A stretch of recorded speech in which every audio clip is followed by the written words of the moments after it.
मई महीने का मिड चल रहा है और अगर बात करूं जेठ के महीने की, तो जेठ के महीने के 2 दिन हुए हैं और हीट वेव इतनी ज़्यादा है कि जो तापमान है वो 44 डिग्री पहुंच गया है। इस पर बातचीत करने के लिए हमारे साथ भारतीय आयुष चिकित्सा के सदस्य डॉक्टर जितेंद्र गिल जी हैं, उनसे बातचीत करते हैं। डॉक्टर साहब, हीट वेव बहुत ज़्यादा है, किस तरह की एहतियात है वो बरतनी चाहिए? देखिए, जिस प्रकार से गर्मी का सीजन बहुत पीक पे है अब, तो बहुत ज़्यादा ज़रूरी है कि जो भी व्यक्ति घर से निकले, वो कभी भी खाली पेट ना निकलें और पानी प्रॉपर मात्रा में पिएँ।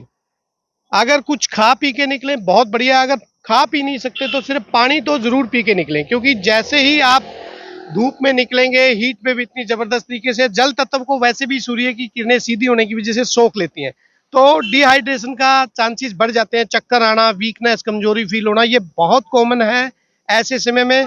तो मेरी सभी से प्रार्थना रहेगी कि जब भी आप घर से निकलें, चेहरे को या सिर को ढक के निकलें और पानी जरूर पी के निकलें। खाली पेट कभी भी अपनी ड्यूटी पे या काम पे आप जरूर ना जाएं। डॉक्टर साहब, बात करते हैं जैसे कि गर्मियों के सीजनली फ्रूट की बात करते हैं।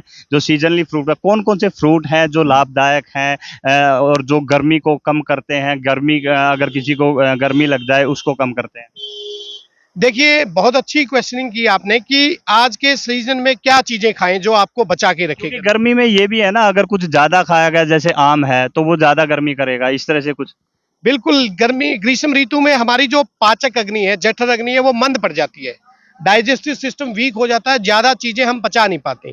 तो ऐसे समय में लिक्विड डाइट पे ज्यादा फोकस रखें। और फ्रूट्स की बात करूं तो मैं आपके पीछे ये देख रहे हैं आप, तरबूज या खरबूज बहुत ज़्यादा लाभकारी रहता है, तो इसका आप प्रॉपर तरीके से सेवन करें और इसको ठंडा करके खाएं। बहुत ज़्यादा लाभकारी रहता है, बॉडी को हाइड्रेटेड रखेगा, सभी प्रकार के जो एसेंशियल मिनरल्स हैं उनकी पूर्ति करेगा, शरीर को ताकत देने का काम करेगा और लू कभी भी नहीं लगेगी आप यदि तरबूज खरबूज का प्रॉपर तरीके से सेवन करते हैं। तो इसी में एक सवाल मेरा ये है डॉक्टर साहब कि तरबूज खाएं, खरबूजा खाएं या फिर आम खाएं, डायबिटीज के जो मरीज हैं या फिर दूसरे जो जिनमें ये नुकसानदायक होता है, वो क्या एहतियातन किस तरह से खा सकते हैं? क्योंकि लोगों में एक चीज ये भी है कि इनमें इंजेक्शन लगा के इनको बड़ा किया जाता है, इनका साइज बढ़ाया जाता है, इस तरह की कुछ भ्रांतियां भी उनके मन में रहती है। देखिए, आप ये ज़रूर थोड़ा सा लोगों को आजकल संशय रहता है कि कहीं केमिकल्स या इंजेक्शन ना लगाए गए हों। तो बेस्ट सॉल्यूशन तो ये है कि आपके अगर किसानों से मित्रता है तो उनसे बात कर लीजिए, और अपने यहाँ तो बहुत होता है। लेकिन फिर भी आप जब भी कोई फ्रूट लेते हैं या तरबूज या खरबूज लेते हैं, उसको ज़्यादा रेड कलर के चक्कर में मत रहिए, ज़्यादा मीठेपन के चक्कर में मत रहिए कि बिल्कुल मीठा होना चाहिए, बिल्कुल रेड होना चाहिए। उसमें फिर केमिकल के चांसेस ज़्यादा रहते हैं। तो उसकी बजाय आप नॉर्मल जैसा भी है उसी प्रोसेस में ले, क्योंकि उसमें सारी चीज़ें एसेंशियल जो चीज़ें हैं वो सारी रहेंगी। दूसरा कि आम भी खा सकते हैं, और आपने कहा कि डायबिटीज पेशेंट है, डायबिटिक लोग तरबूज खा सकते हैं, खरबूज खा सकते हैं और आम भी खा सकते हैं। फ्रूट से कभी भी डायबिटीज वाले पेशेंट्स को नुकसान नहीं होगा, नेचुरल जो तरीके। फ्रूट खाइए। लेकिन अगर आप ज्यादा आर्टिफिशियल शुगर खाते हैं तब डायबिटीज बढ़ती है। फ्रूट से उल्टी आपकी कंट्रोल रहेगी। जो भी तरबूज खरबूज आप खाएंगे उससे आपकी डायबिटीज भी कंट्रोल रहेगी और आपके लिए लाभकारी रहेगी। डॉक्टर साहब, बात करते हैं चुनाव की। चुनाव चल रहा है, नेता धूप में घूम रहे हैं, चुनाव का माहौल भी गर्म है और उसके ऊपर गर्मी, मई महीने की गर्मी कह सकते हैं, जेठ की गर्मी कह सकते हैं, 44 डिग्री तापमान है। तो ऐसे में नेताओं को क्या सलाह देना चाहेंगे? क्योंकि ज़्यादा से ज़्यादा पब्लिक से मीटिंग भी होती है और ज़्यादा से ज़्यादा फील्ड में घूमना भी पड़ता है, तो वो कैसे, किस तरह का पेय पदार्थ ले, किस तरह की एहतियात बरतें? देखिए, नेताओं के लिए तो वास्तव में और हमारे लिए तो देखो, नेता चाहे किसी भी पार्टी से हो वो बहुत ज़रूरी है, देश को चलाने का काम करते हैं, नीति निर्धारण का काम करते हैं। तो उनकी स्वास्थ्य की रक्षा के लिए बहुत ज़रूरी है कि वो भी एहतियात बरतें, क्योंकि चुनाव में बहुत ज़्यादा वर्कलोड, बहुत ज़्यादा एक्सर्शन, बहुत ज़्यादा काम करना पड़ता है उनको।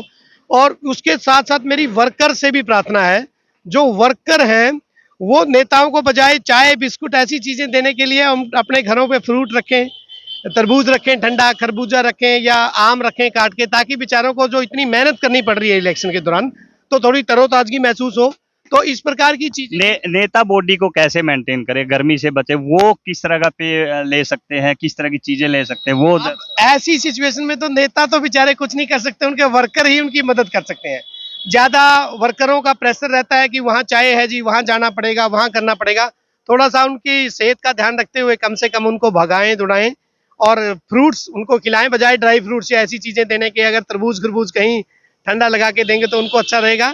और वो भी थोड़ा सा खा पी के निकले। कई बार नेता लोग बेचारे चुनाव के दौरान वो ध्यान ही नहीं रख पाते कि उन्होंने लंच किया है या नहीं किया है, उससे फिर गर्मी लगने के चांसेस बढ़ जाते इस हैं। तरह का रूटीन उनका होना चाहिए ताकि वो गर्मी से बच सके। सबसे पहले तो वो सुबह ब्रेकफास्ट अच्छा सा करके निकले। जितने भी पॉलिटिशियन हैं हमारे, अच्छा ब्रेकफास्ट करके निकलेंगे तो ये तो सलाह बल्कि सभी के लिए। ये सभी के लिए सलाह है।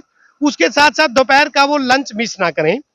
जब भी मौका मिले तो कोई भी फ्रूट अपने वर्कर्स से कह के या वैसे भी अरेंज करें, वो जरूर खाएं साथ में, और लंच जरूर करें। पानी प्रॉपर मात्रा में पीते रहें। पानी उनको कोई ना कोई उनके साथ रहते हैं वर्कर्स लोग, तो वो बार बार पानी पिलाते रहें, क्योंकि पानी की कमी हो जाती है।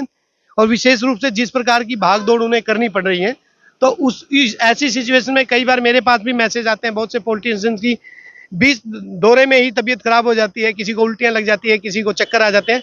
तो उसका कारण ये है कि वो हेल्थ का ध्यान नहीं दे पाते, प्रॉपर तरीके से खा नहीं पाते। और वर्कर लोग भी कई बार ऐसी चीजें उनके सामने रख देते हैं, चुनाव के माहौल में उनको खानी पड़ती हैं, जो ग्रीष्म ऋतु में नहीं खानी चाहिए। आजकल ड्राई फ्रूट जैसे ड्राई फ्रूट्स बिल्कुल मिनिमाइज करने चाहिए, और ज्यादा बिस्किट्स भी मना करने चाहिए, ज्यादा चाय भी नहीं पिलानी चाहिए। ये चीजें हमें ध्यान रखनी पड़ेगी। नेताओं के साथ साथ जो उनके सपोर्टर्स हैं, वर्कर हैं, वो थोड़ा सा उनका ख्याल जरूर। थैंक बहुत बहुत धन्यवाद। ये थे हमारे साथ डॉक्टर जितेंद्र गिल जी, जिन्होंने बताया कि किस तरह से इस गर्मी से बचने के लिए कौन सा फ्रूट खाना चाहिए, किस तरह का पेय पदार्थ लेना चाहिए। और खासकर इन्होंने जो नेता है जो इस वक्त चुनाव में प्रचार कर रहे हैं, उनको हिदायतें दी है कि किस तरह से उनको कौन सा पेय लेना चाहिए, और सुबह घर से खाना खाकर जरूर निकलना चाहिए, और फील्ड में कौन कौन सी चीज़ें जो है वो अवॉइड करनी चाहिए। कैथल से वीरेंद्रपुरी, इंडिया न्यूज़ हरियाणा।